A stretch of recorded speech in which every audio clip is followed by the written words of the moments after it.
Hi. Hello, everyone. Thank you to everyone for the songs, the prayers, testimonies, and everything. Thank you so much. I'm going to begin with a question. When you go to church and you participate in the Lord's Supper, as you go up to, in some churches, we go up to the altar. In some churches, it is brought to us. What are you thinking while this happens? What thoughts go through your mind when you participate in the Lord's Supper? Can I have some answers from you? Grateful to God for the pain He had taken and made us free to be His own children. Okay, gratitude, being His children. Okay, others? And I always think, as in our church, we have to go to the altar. So during those steps, I just tell God that He was in my place. He was the sacrifice. So I just thank Him from the bottom of my heart. And at times, I feel quite emotional about it. That in my place, He sacrificed Himself.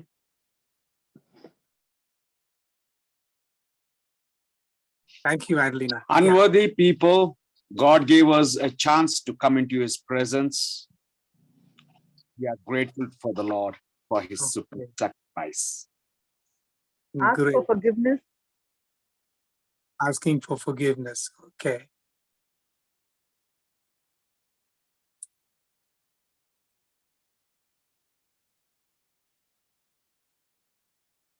We're all from different traditions, so I'm sure we have interesting thoughts. Please share.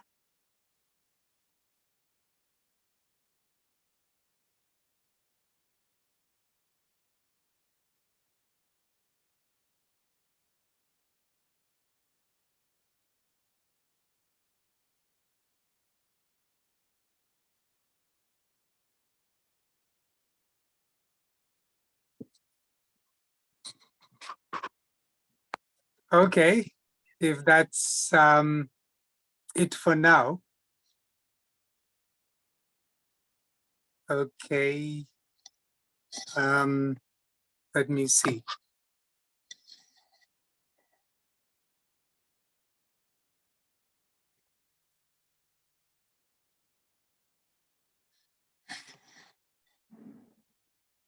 I'm going to stop the video, if you don't mind.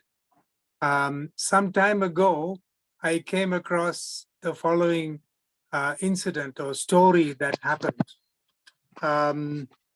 It seems there was a church that organized small teams to take communion to people in the neighborhood who were either in hospital or who were in their homes and couldn't come to church for whatever reason. There was one time when two young men went into the room of an elderly gentleman who was asleep. They sort of spoke out his name, but he didn't stir. They bumped his bed a little and even tried shaking him, but he didn't wake up. And these two young men, they weren't quite sure what to do, but they just didn't want to leave without performing their duty. Then one of them noticed that this man who was asleep had his mouth open. So they looked at each other and they had the same thought, why not? So they prayed, and they prayed over that little wafer and they put it in the man's mouth. Nothing happened. They prayed over the grape juice and poured a little into his mouth. Nothing happened. In fact, the old man never woke up. So they went back to church that Sunday evening and they reported this to the pastor. And the pastor thanked them for doing that. And the following Sunday, in his sermon, the pastor mentioned this incident and he commented on it. And after he related what happened, the pastor said the following: "The elderly gentleman never woke up. Neither do many of us today. For some, communion is a sleepy hour in which wafers are eaten and juice is drunk, and the soul never stirs. It wasn't intended to be this way." Okay, so we ask the question, why do we eat this little piece of bread and drink a little grape juice? What is the meaning of this meal? Some of us celebrate the Lord's Supper almost every Sunday. Others of us less frequently. Let's take this last bit of time together to reflect on what this meal really means. We had the 1 Corinthians passage read to us. And in this passage, I believe Paul gives us five different ways to think about this holy meal. 5 different meanings for the Lord's Supper. Now, I know that we're not going to share the Lord's Supper now, today. Maybe some of us went to church in the morning and celebrated the Lord's Supper with other believers in church. However, it doesn't matter. Next time we celebrate the Lord's Supper and we go to the altar, or if the elements are brought to us, how do we respond? What do we do? What do we think about? Right, 5 things. First, when we celebrate this meal, we look back. Today, we are considering the Lord's Supper by talking about 5 looks. 5 looks. The first is we look back. We look back. In the upper room, when Jesus first shared this meal with his disciples, he gave them the bread, and what did he say? Do you remember? Anyone? In remembrance of me. Okay, do this in remembrance of me. Okay. He said the same thing when he gave the cup. In fact, he said, remember me. Whenever we celebrate the Lord's Supper, we are to look back and remember Jesus and what he did for us. What he did for us. But I want to stop here and ask the question, how do we remember what Jesus did for us? Is it just, some kind of nostalgia? Is it just simply thinking, yes, 2000 years ago, Jesus died on the cross for us? Memory is a wonderful thing. But how do we remember? Does anyone have any thought on how we remember? What do we do actually? This is an interactive sermon. Please do participate. I always remember the movie which I seen, how much Jesus going through the pain and the people who beating them and giving all sorts of trouble which he taken for my sake. That's what I remember. Okay, thank you, Lily. Very, very interesting. You remember it that way, imagination. Okay. Anybody else? I remember the bread. If I see the bread, It's the suffering which how the bread is being made, being turned and made. It remembers the God, Christ's body has been smashed like that, and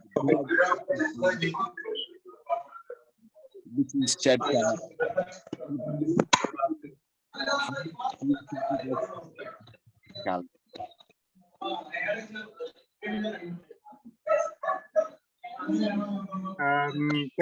Can I request people to please mute?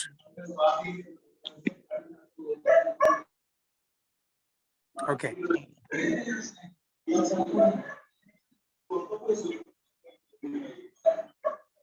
Somebody is unmuted, or is it a poor connection? I can't make out. Okay. Anybody else? Any responses?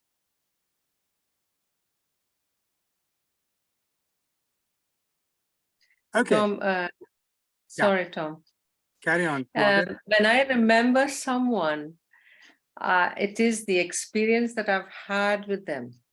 Ah, So when I had that experience of conversion in my life, I remembered, how I have changed and how the Lord has changed me.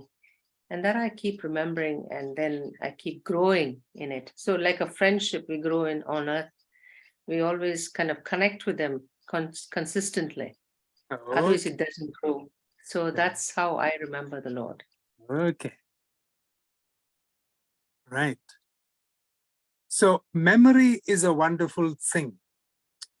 But in the biblical world, remembering is more than just nostalgia or just thinking about the past. As many of you said, it's much more. To remember something was to think about the past in such a way that it becomes a present reality. To think about the past in a way that it becomes a present reality. You know, when the early Christians heard the call, remember me, they actually pictured themselves in the upper room with Jesus at the Last Supper. And they remembered, they pictured it. He washes their feet, they eat a meal together. Jesus prays for them. He takes bread and a cup and he gives it to them. They are there. They are there. When these early Christians heard the call to remember, they imagined themselves at the foot of the cross. As Lily and Richard said, their Lord was hanging there, suffering and dying. He was beaten beyond recognition, yet he cried out, Father, forgive them. They are there. They hear the words. They see their Lord on the cross. And when they heard the call to remember, again, they imagined themselves gathered with the disciples on that first Easter morning, broken-hearted at the death of their Lord and Master. And then Jesus shows up. He is alive. They are there. They are there. You know, sometimes, very often, we have a lot of music along with communion, and music is a wonderful thing. You know, reflect for a moment on what we call Negro spirituals. You know, part of the beauty and genius of the African American spiritual is that they are intended to help us see ourselves as part of the biblical story. You know, when the slaves sang, they saw themselves as Hebrew slaves in Egypt. They imagined themselves crossing the river Jordan into the promised land. I think all of us will know well one of the Negro spirituals, which is my favorite, which actually talks about this. Can anyone remind me which one it is?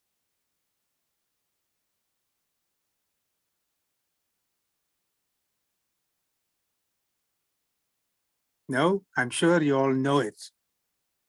Were you there? Were you there? Yes. Were you there when they crucified my Lord? Dennis, would you like to sing that first verse for us? Are you able to? Were you there when they crucified my Lord? Were you there when they crucified my Lord? Were you there? Sometimes it causes me to tremble, tremble, tremble. Were you there when they crucified my Lord? Thank you so much. Lovely. And then, were you there when they nailed him to the tree? Were you there when he hung his head and died? Were you there when he rose up from the dead? So as you celebrate the Lord's Supper, you look back at what Jesus has done for you. Remember the past in a way that it becomes a present reality in your life. Look back because you are there. Okay. Secondly, you not only look back, you look around. Normally, you are in church, and if you're walking up to the altar, you will look around and you will see all the other fellow worshippers, right?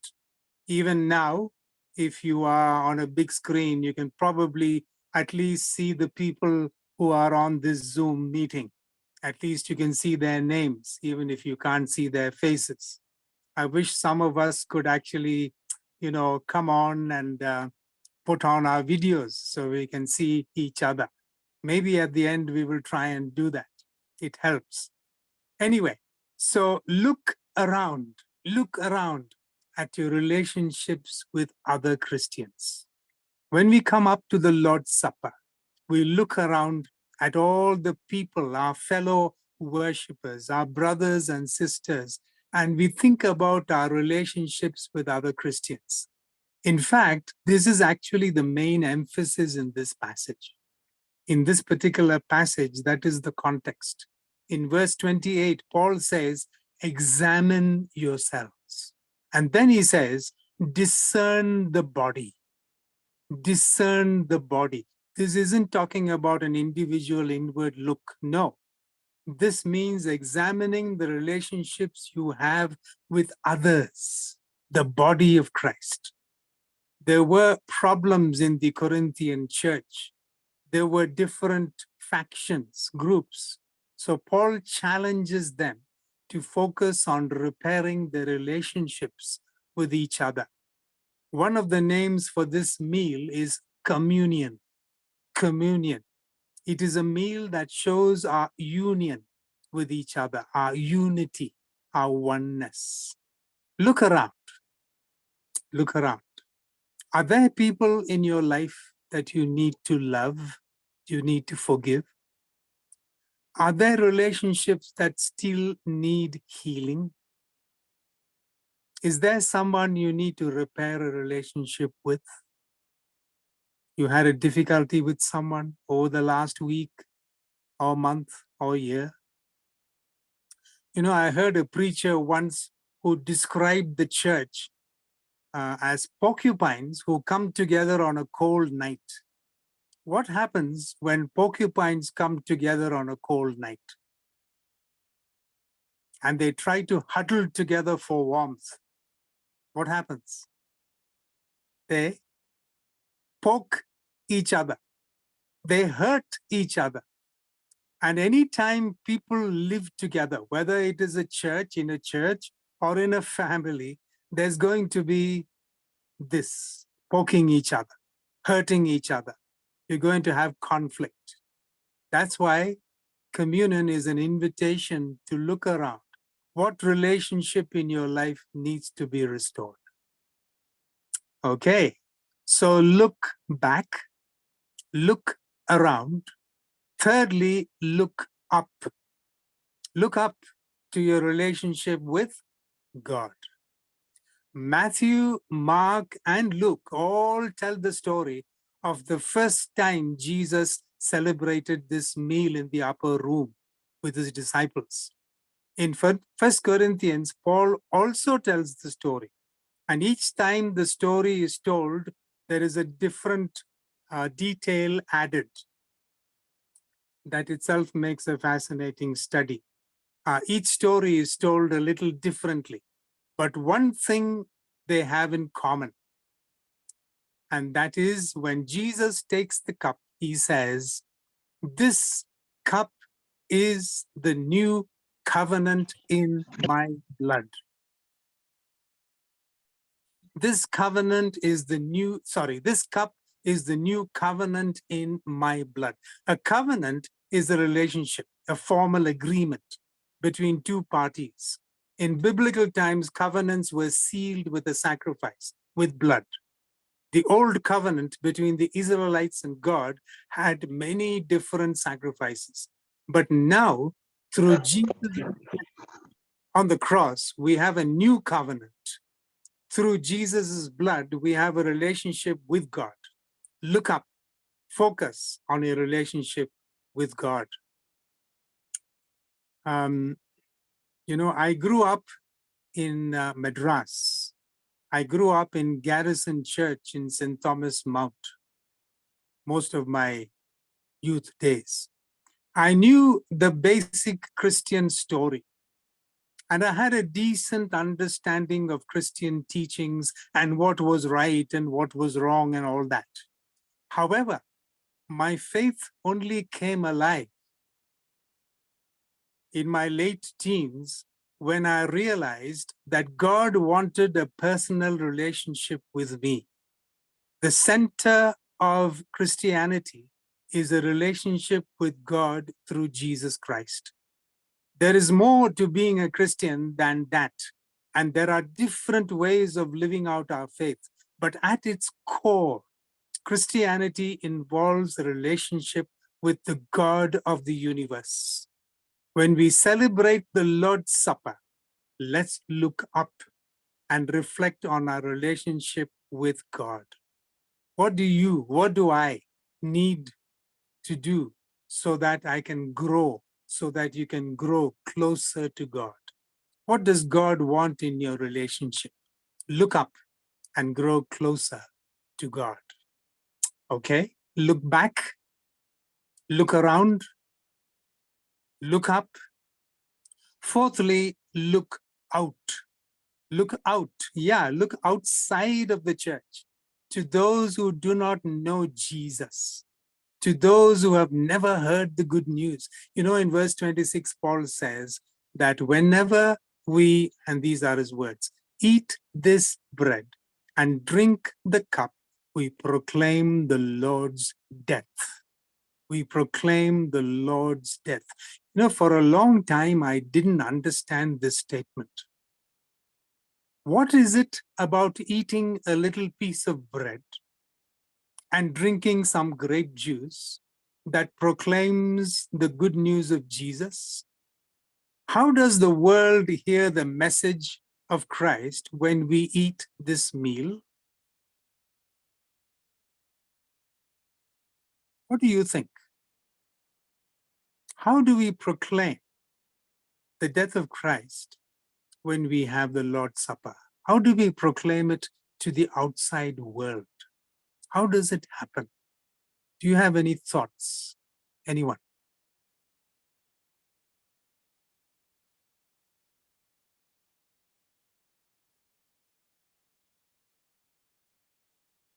By our actions. Actions at the Lord's Supper?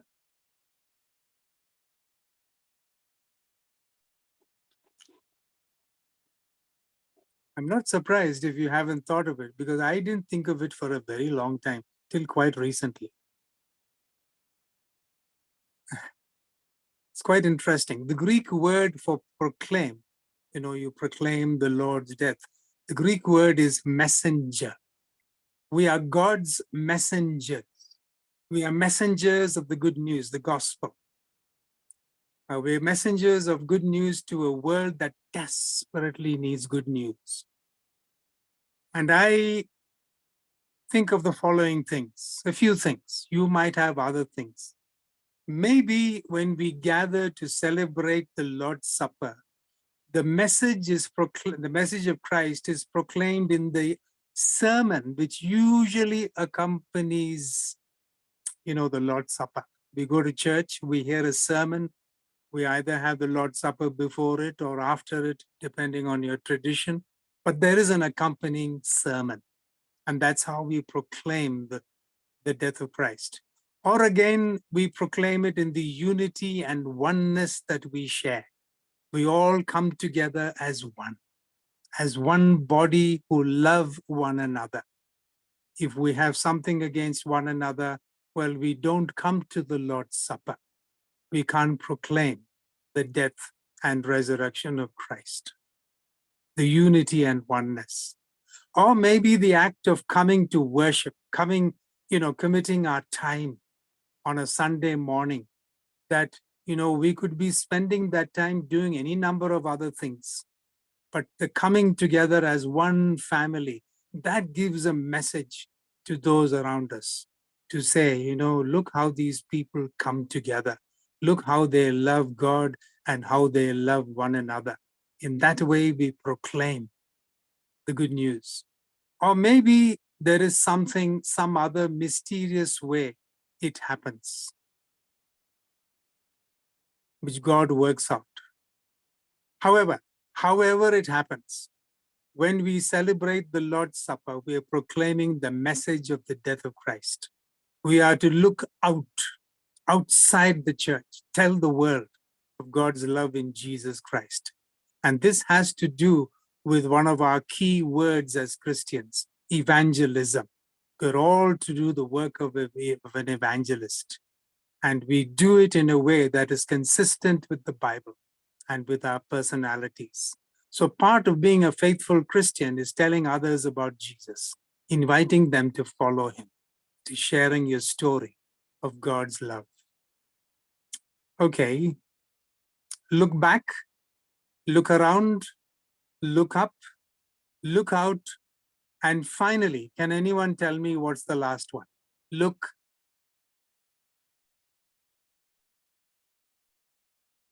within. I'm just guessing. Look within is over. Well, in a sense, look back, look around, look up, look out. Look forward. Look forward. That's right, look forward. Look forward. The Holy Communion is amazing. It is an eternal thing. It brings the past, present, and future together. It is an eternal thing, actually. It's most amazing. Only God could have thought of something like this. Look forward. It brings the past, present, and future together in one act. Verse 26, Paul tells us that when we celebrate this meal, we proclaim the Lord's death, 3 words, until he comes. Until he comes. So this has to do with the second coming of Jesus Christ. We believe that at some point, Jesus will come back to earth. And this meal reminds us of that time. When it happens, we will be invited to that great banquet, that heavenly feast. The Lord's Supper looks forward with a sense of anticipation and hope for the future. The banquet that we enjoy at the Lord's Supper foreshadows that final great banquet in heaven. Now, for many people, it isn't an important part of their faith. For many people, life is, we're doing fine, fairly good. We don't need the second coming. But to us who are waiting for him, the second coming is what gives us hope and assurance. Would you agree? Wouldn't all of us agree with that? It's a dimension that we keep in mind every time we come to the Lord's table. I want to just maybe mention one thing. One of the most electrifying and thrilling moments in my life happened in the year 1977. In the year 1977, Dr. Billy Graham and his team came to Madras.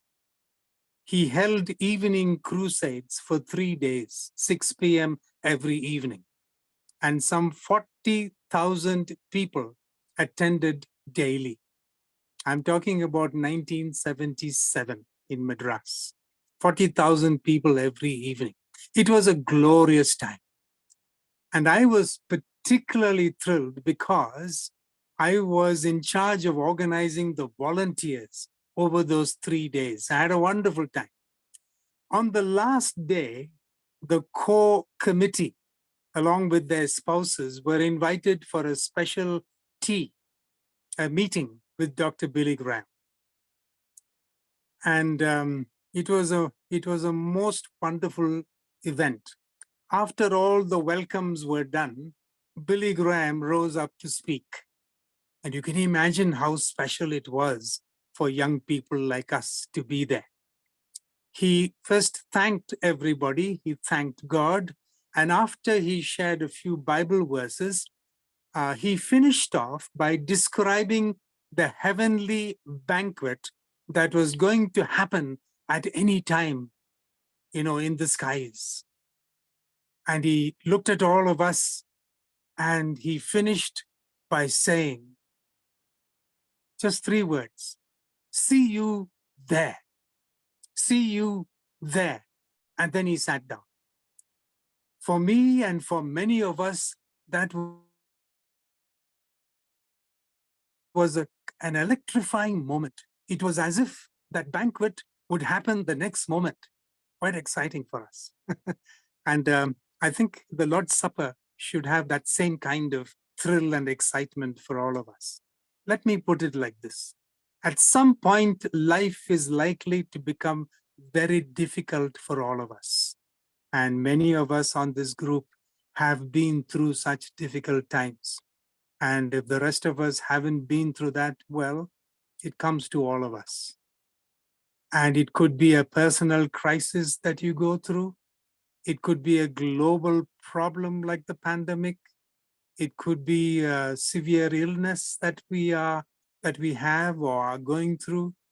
And when that happens, not if, but when that happens, the second coming of Jesus will be a source of great comfort and hope to you, no matter how bad things get in the present.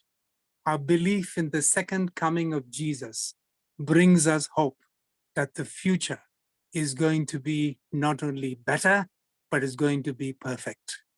The Bible calls it that certain hope. The Lord's Supper reminds us of that hope. It reminds us of the heavenly feast you and I will someday join in.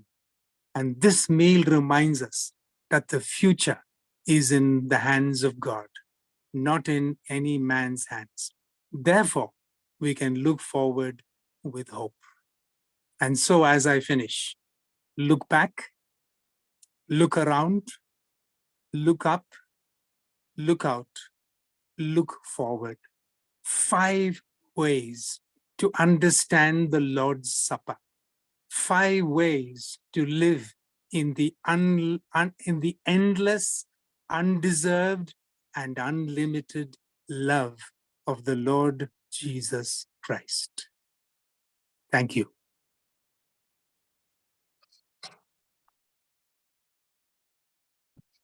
Tom, I just want to say, I remember that 1977 Billy Graham. I was one of the volunteers for counseling and training. Of course, I remember, Claudette. I certainly remember.